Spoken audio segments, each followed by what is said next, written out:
Tapi kalaupun gereja tidak punya uang, gereja tetap bisa jalan. GRI Bandung punya uang? Punya. Tapi kalaupun kita tidak punya uang, akan ada jalan untuk kita menjalankan pekerjaan kita, menjalankan kehidupan gerejawi kita. Uang bukan patokan. Tuhan karuniakan uang, kita tidak buang, kita jaga baik-baik. Tuhan tidak beri uang, tetap ada jalan untuk bisa melayani Tuhan.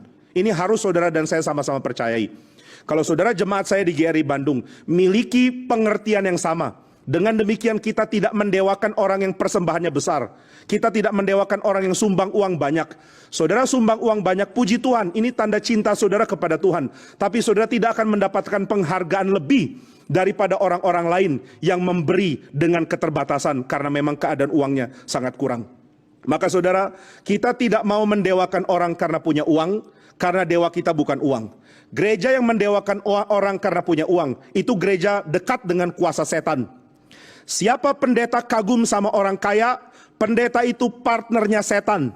Setan sudah dekat dengan dia. Dan saudara doakan pendeta GRI tidak satu pun yang senang dekat sama setan, sehingga mereka terlalu hormat orang kaya.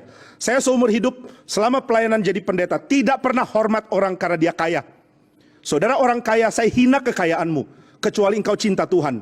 Saya mencintai orang cinta Tuhan. Saya tidak pernah tambah cinta sedikit pun hanya karena engkau sumbang gereja lebih banyak dari orang lain. Harap ini diperhatikan baik-baik. Uang boleh ada, uang boleh kurang. Jangan takut, uang bukan dewamu. Kristus tidak ada, takut. Saya tidak bisa hidup kalau bukan karena Kristus. Gereja kalau tidak ada Kristus, mati.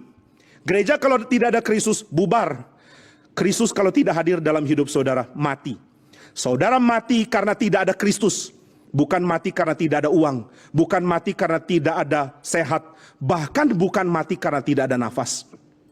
Lazarus tidak ada nafas, tapi dia punya Yesus. Yesus berseru, Lazarus keluar. Lazarus nggak bisa protes, nggak ada nafas kok. Dia mau bilang, saya nggak mau keluar, nggak bisa. Dia terpaksa punya nafas. Ya saya yakin dia nggak merasa terpaksa. Dia hidup dan dia dibangkitkan oleh Tuhan Yesus. Dan saudara, ini merupakan gambaran yang indah. Siapa punya Kristus, dia punya hidup. Siapa tidak punya Kristus, dia mati. Siapa punya Kristus, dia hidup dalam terang. Siapa tidak punya Kristus, dia hidup dalam kegelapan. Sudahkah engkau dan saya mengerti hal ini? Sudahkah gereja mengerti hal ini? Tanpa Kristus engkau mati. Maka saudara sekalian, gereja sangat sengsara tanpa Kristus. Gereja perlu Kristus. Dan selama saudara tidak mencintai Kristus, saudara mati. Selama saudara mencintai yang lain lebih dari Kristus, engkau sedang mati. Harap ini disadari. Maka saudara, ratapan bagi gereja harus diberikan karena gereja kurang kasih kepada Kristus, kurang menikmati kehadiran Kristus, tidak merasa Kristus perlu. Coba pikirkan apa yang gereja perjuangkan selama ini. Oh, mau tarik orang-orang muda dengan tawarkan apa? Dengan tawarkan band, bukan Kristus. Tawarkan mujizat, bukan Kristus. Tawarkan Kristus, tapi pemberi mujizat. Maka saudara sekalian, gereja sebenarnya berada dalam keadaan krisis. Saya tidak tahu apakah saudara sadar ini atau tidak. Tapi khotbah saya sebelum atau sesudah sedang di tengah pandemi tetap sama kok. Menyatakan gereja sedang ada krisis. Saya tidak bilang, oh gereja ada krisis karena ada pandemi. Beberapa kali saya harus menangis di atas mimbar sebelum pandemi. Karena khotbah begitu terharu. Mengatakan gereja kalau tidak bertobat kembali kepada Kristus, gereja mati. Bukan karena COVID, karena nggak ada Kristus. Dan khotbahnya nggak berubah meskipun sekarang. Maka saudara sekalian, mari kita sadari hal ini. Yesus memberikan janji yang besar sekali. Aku tidak mungkin meninggalkan engkau, karena engkau akan mati tanpa aku. Dan gereja akan mengatakan, Tuhan, kami tidak bisa hidup tanpa engkau. Kami mati tanpa engkau.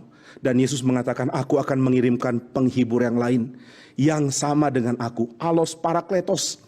Aku akan mengirimkan dia, yaitu roh penghibur. Dialah yang akan menggantikan kehadiranku di tengah-tengah.